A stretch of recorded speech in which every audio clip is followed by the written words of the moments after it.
Je m'appelle Marie-Emeline Lagoutte et je suis présidente de l'association FOP France. J'ai 3 enfants. Alexandre, mon fils aîné, a 6 ans. Il est atteint de fibrodysplasie ossifiante progressive. De par de nombreuses pistes de recherche prometteuses en cours, de par l'investissement sans faille du Dr Bogin pour notre communauté de patients, et grâce au désir des familles de se rencontrer, FOP France a décidé d'organiser son premier séminaire international. Le docteur Geneviève Bogin est pédiatre et travaille à l'hôpital Necker. Elle est également investigatrice dans plusieurs études cliniques, dans l'étude d'histoire naturelle et dans les thérapies émergentes dédiées aux rares pathologies osseuses. Aujourd'hui, le docteur Bogin est responsable des essais cliniques sur le site de l'hôpital Necker. Elle va maintenant présenter un point de situation sur l'histoire naturelle de la FOP. Nous sommes heureux d'être avec vous aujourd'hui. C'est un grand moment. Merci Marie-Emeline et Antoine d'avoir organisé cette première réunion. Effectivement, c'est un moment très attendu pour vous et comme pour nous. Et je remercie aussi Clémentia et donc nos amis qui sont là aujourd'hui de nous donner l'opportunité de présenter les premiers résultats de cette étude d'histoire naturelle auquel plusieurs personnes d'entre vous participent. Et effectivement, c'est un vrai échange. Et grâce à vous tous, on avance tous dans le même bateau. Le ratio entre hommes et femmes, et puis le nombre moyen d'années depuis la première poussée, qui va, vous voyez, qui est très large, entre 3 ans et 24 ans. Et donc, globalement, cette population qui a été incluse est assez variée et a une représentation régulière par classe d'âge.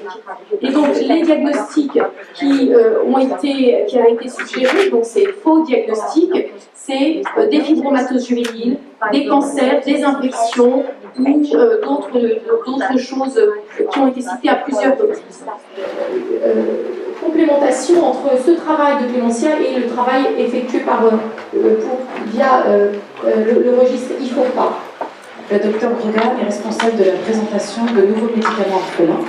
Aujourd'hui, Donna va nous faire un point de situation sur le programme de développement clinique du Palvarotel. Merci Donna. We need to confirm that actually works and is safe. And so we're in this process. Some of these we have very, very good information. Some we're still collecting that information. Of the affected tissue by injury and inflammation. At this time, there are no approved treatments for FOP. However, researchers are attempting to develop a potential FOP treatment based on insights into cellular mechanisms that control cartilage and bone development. In our program today, without you, none of this would be possible. To all of our investigators who have worked so tirelessly with us, again, without you, we would not be here. Alors, Madame Clarissa Desjardins est docteure en neurobiologie et neurochirurgie. Clarissa a fondé Clémentia Pharmaceutical et en assure aujourd'hui la présidence et la direction générale. Clarissa. Comme Marie-Emeline nous a dit, je m'appelle Clarissa Desjardins, j'ai fondé Clémentia Pharmaceutique. Donc, il me fait plaisir de vous raconter notre petite histoire. Qu'est-ce que c'est une entreprise biotechnologique? C'est simplement une collectivité de personnes avec des expertises et surtout le financement nécessaire pour faire les essais cliniques. Donc, je vous sais l'article, voilà, qui a mené à la création de Clémentia. Et je voudrais quand même vous parler des résultats. Parce que ce qu'il faut comprendre, pour les études que le Dr Pacifici avait faites, c'est qu'il a testé toute une gamme de rétinoïdes et on a trouvé exactement la même chose. Et c'est ça qu'il faut, c'est pour répéter les études, c'est standard en sciences. C'est ce qui a attiré le premier financement de la série A de Clémentia, qui était de 23,5 millions. Dès que le financement est arrivé, on a commencé le First Patient Enrolled, le premier patient dans l'essai clinique, dans un peu plus d'1 an. Donc on a vraiment fait vite pour préparer toute la documentation qu'il faut pour démarrer les études cliniques.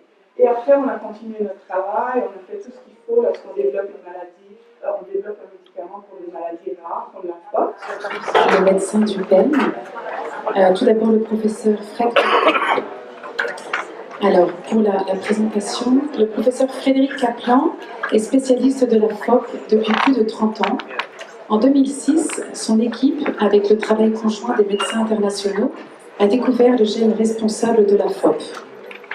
Il est un véritable expert dans les maladies génétiques de l'ossification hétérotopique ainsi que sur la métamorphose squelettique. Fred va maintenant répondre à la question « Qu'est-ce qui se passe dans les liaisons de la FOP ?» Thank you very much, Mary Emmeline, and I want to say what a great honor it is for me to be back here in France, and congratulations to you and your family and your friends for establishing FOP France. It is a great pleasure for me to come back and see old friends and see faces of patients who I've met in the past, and it's wonderful to see you again. And the funds that FOP France provides also help pave the way for future treatments. So we're very, very, and there was very little worldwide interest in the condition. After the gene was discovered, there was an explosion of interest in FOP. The gene discovery gave us the central target for all of our work, all of the work that's done by all the laboratories and all the pharmaceutical companies around the world, that responds to hormone-like molecules called ligands, among them being 97% of individuals in the world, does not turn a teddy bear into a raging grizzly bear. It does not do that. It rather turns a teddy bear into a sleeping grizzly bear, because we know that the FOP, we know that the progression of FOP occurs sporadically and intermittently, not continuously. And so the question is, what wakes up this sleeping grizzly? In the first phases of an FOP lesion, we see tremendous amounts of inflammation. The retinitis neural muscle injury, whether it's caused by trauma, immunizations, or whether it's innocuous, are two sides of the same coin that activate this or wake up this grizzly bear from hibernation. Hélène est docteur en biologie cellulaire et moléculaire. Aujourd'hui, elle co-dirige le centre de recherche FOP à Philadelphie et collabore depuis les premiers instants avec les autres spécialistes dans les avancées scientifiques. Aujourd'hui, Eliane Shaw va nous expliquer les effets du palovarotène dans le squelette FOP.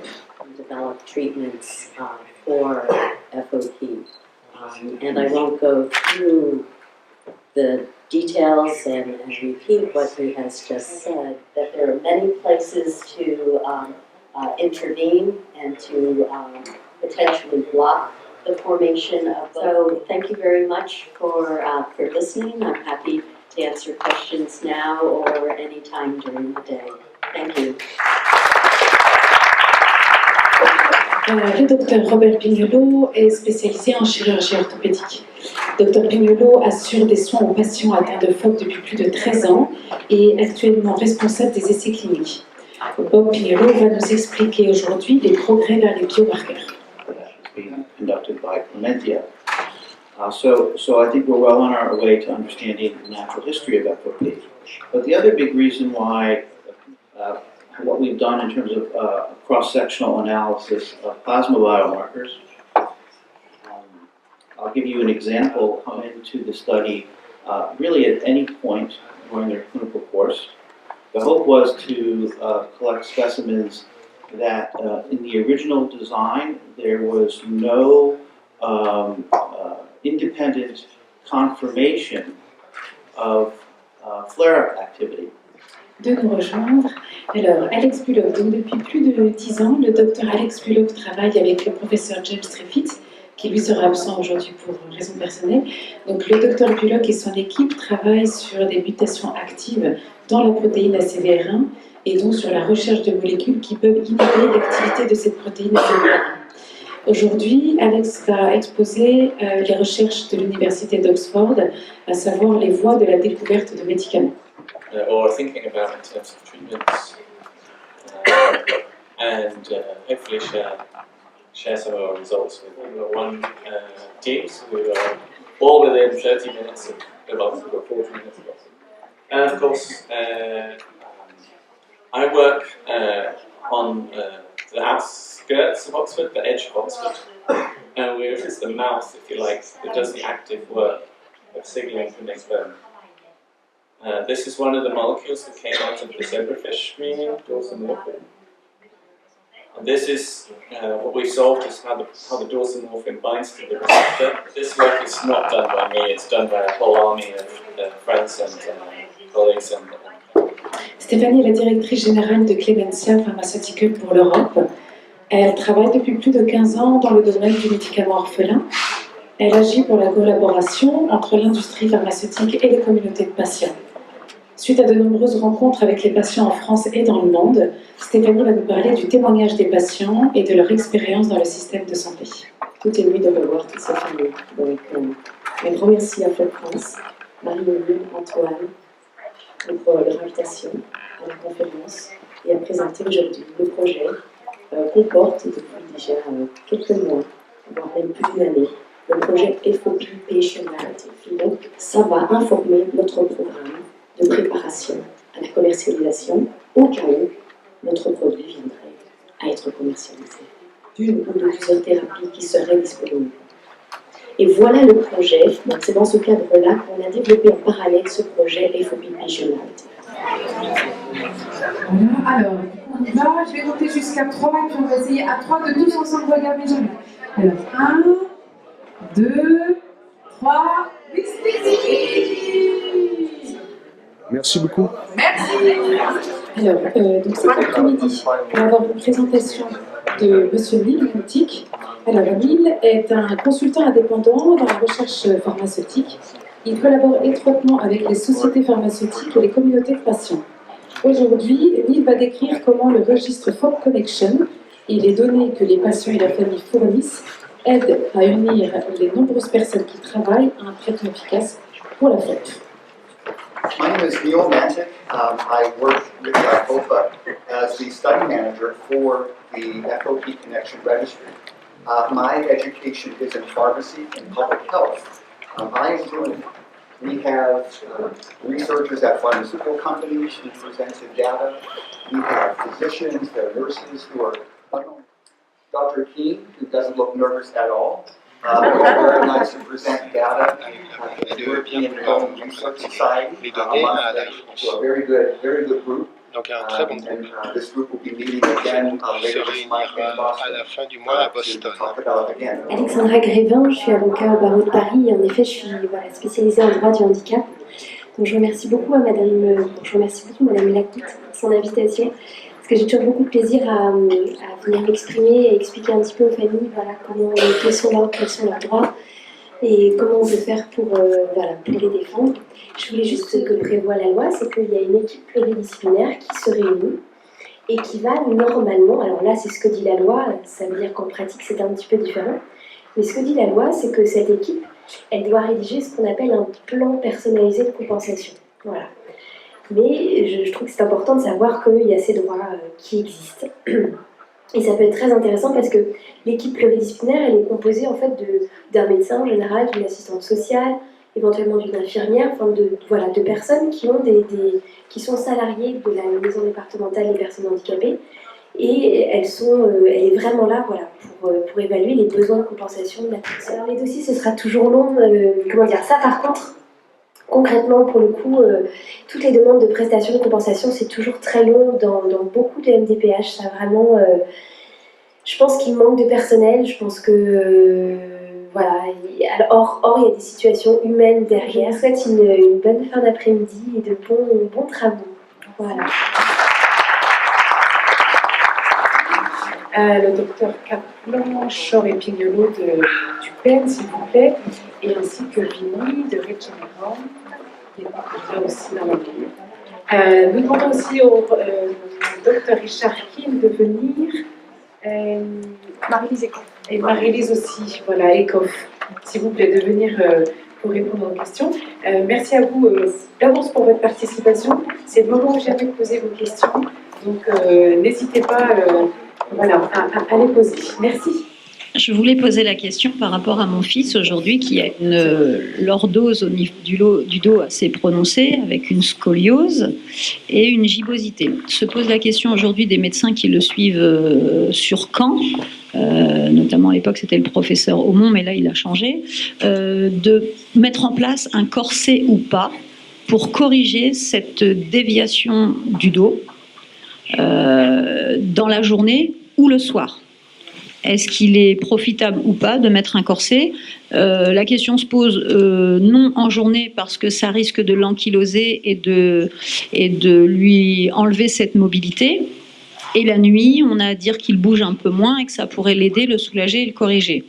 Est-ce que vous pensez aujourd'hui qu'il est bon ou pas de mettre un corset pour cette déviation dorsale? Yeah. Oui. Nous avons étudié cette question particulière. Dans les années 90, nous avons trouvé que les corsets n'étaient pas utiles ni tolérables pour les FOP. Avec les difformités, nous avons publié cet article en 94-95 dans le Journal of Bone and Joint Surgery. Premièrement, pour le palovaroten, quel effet ça a sur, si vous en donnez à un enfant qui est mineur, quel effet ça va avoir sur comment il grandit et comment... voilà. Right. So c'était un des soucis que nous avions, comme Eileen l'a mentionné aujourd'hui. Si le palovaroten marche pour prévenir la formation de cartilage en os, bien c'est ça la croissance normale d'un enfant, cartilage plus os. Donc on a fait nos études animales pour comprendre la relation entre ces doses.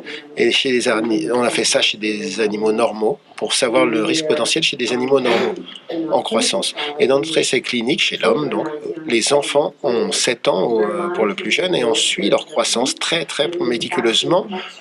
On fait des rayons X de leur cartilage de conjugaison pour voir s'il y a la moindre anomalie dans ce cartilage de croissance.